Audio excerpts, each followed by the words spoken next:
विंध्य भारत में मैं आपके साथ साक्षी गुप्ता। आइए कलेक्टर मऊगंज अजय श्रीवास्तव ने हनुमना जनपद अंतर्गत शासकीय उच्चतर माध्यमिक विद्यालय प्रतापगंज का निरीक्षण किया। निरीक्षण दौरान प्रायोगिक कक्षाएं संचालित नहीं पाई गई।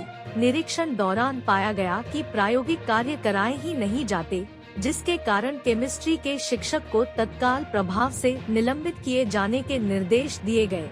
इसी तरह कार्य के प्रति लापरवाही बरते जाने के कारण अतिथि शिक्षक को हटाए जाने के निर्देश दिए गए। विद्यालय में साफ सफाई सहित बच्चों को सही तरीके से पठन पाठन न कराए जाने के कारण विद्यालय की प्राचार्य को कारण बताओ नोटिस जारी किए जाने के निर्देश कलेक्टर द्वारा दिए गए। इस दौरान कलेक्टर ने विद्यालय परिसर स्थित ग्राम पंचायत प्रतापगंज का भी निरीक्षण किया। निरीक्षण के दौरान पाया गया कि पंचायत भवन में पंचायत संबंधी रिकॉर्ड नहीं रखा गया है। देखरेख के अभाव में पंचायत भवन की स्थिति जर्जर हालत में है। साथ ही पंचायत से संबंधित पंचायत भवन में रिकॉर्ड नहीं पाए गए। पंचायत सचिव को तत्काल प्रभाव से निलंबित किए जाने के निर्देश दिए गए। कलेक्टर ने कहा कि लगातार निरीक्षण जारी रहेगा।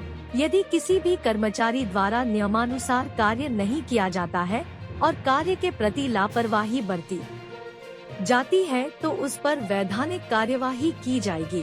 इस दौरान एसडीएम हनुमना राजेश मेहता, मुख्य कार्यपालन अधिकारी जनपद पंचायत हनुमना अजय सिंह सहित अन्य अधिकारी एवं कर्मचारी उपस्थित रहे। आज मैं यहाँ प्रतापगंज आया हूँ हनुमना ब्लॉक में, और यहाँ मैंने स्कूल का भी निरीक्षण किया है और पंचायत भवन का भी निरीक्षण किया है।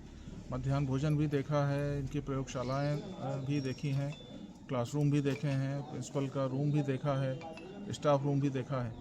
साफ़ सफाई का बिल्कुल अभाव है। प्रयोगशाला में कोई व्यवस्था नहीं है। ऐसा लगता नहीं कि यहाँ पर कोई परीक्षण वगैरह प्रयोग वगैरह लोग करवाते हैं। तो मैंने निर्देश दिए हैं कि प्रिंसिपल को नोटिस जारी किया जाएगा और एक शिक्षक हैं उनके खिलाफ भी कार्रवाई की जाएगी जो केमिस्ट्री के हैं। इसके अलावा जो यहाँ पंचायत भवन है, यहाँ मैंने देखा है कि यहाँ ना कोई रिकॉर्ड है और न किसी प्रकार की व्यवस्था है। ऐसा नहीं लगता कि यहाँ कोई गतिविधियाँ होती हैं। तो सचिव को हमने निलंबित करने के निर्देश दिए हैं और सरपंच को भी नोटिस जारी किया जाएगा। ये ऐसा लग रहा है कि पूरा रिकॉर्ड कहीं अलग जगह पर रखा गया है। पंचायत का कोई भी काम मुझे लगता नहीं कि सुचारू रूप से हो रहा है।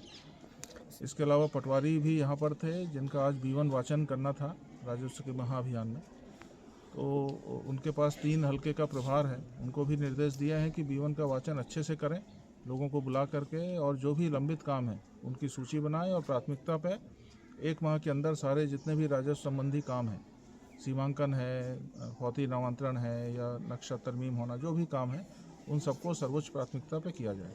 सर, जिस तरह से निश्चित रूप से औचक निरीक्षण होंगे तो असर तो होगा। निरीक्षण इसीलिए किए जाते हैं कि लोगों को एक मार्गदर्शन मिले और एक प्रशासन की निगाह बनी रहे कि किस तरह से नीचे काम हो रहा है। मुझे पूरा भरोसा है कि इसके अच्छे परिणाम सामने आएंगे। धन्यवाद। हाटा में हम सब लोग आए थे, माननीय विधायक जी भी थे। यहाँ बहुत प्रसिद्ध मंदिर है, यहाँ साफ सफाई का अभियान चलाया गया है। इसके अलावा जो यहाँ आमजन एकत्रित हैं, आसपास के नागरिकगण, इनसे चर्चा की गई है, इनकी समस्याओं पे बात हुई है। जो राजस्व का महाअभियान चलने वाला है इसके बारे में इनको जानकारी दी गई है कि B1 का वाचन होगा पटवारी के द्वारा, और इसके अलावा जितने भी राजस्व संबंधी प्रकरण लंबित हैं, नामांतरण है, बंटवारा है, नक्शा तरमीम होना है, वो सारे काम अगले 1 महीने के अंदर पूर्ण किए जाएंगे। इसके अलावा राशन की जानकारी ली गई है।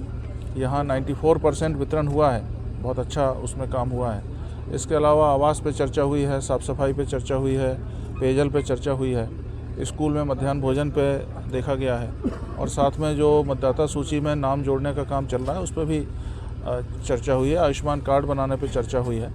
तो इस तरह से करीब 1-1.5 घंटे से मैं यहाँ पर हूँ और काफ़ी अच्छी चर्चाएं हुई हैं और निर्देश दिए गए हैं। सर, रैन बसेरा को लेकर भी कुछ चर्चाएं चल रही हैं। रैन बसेरा का नॉर्म्स अलग होते हैं, जो उसके नॉर्म्स होते हैं उन नॉर्म्स के हिसाब से ही उसको बनाया जाता है। तो देखेंगे, यदि नॉर्म्स में आएगा तो हम निश्चित बनवाएंगे यहाँ पर।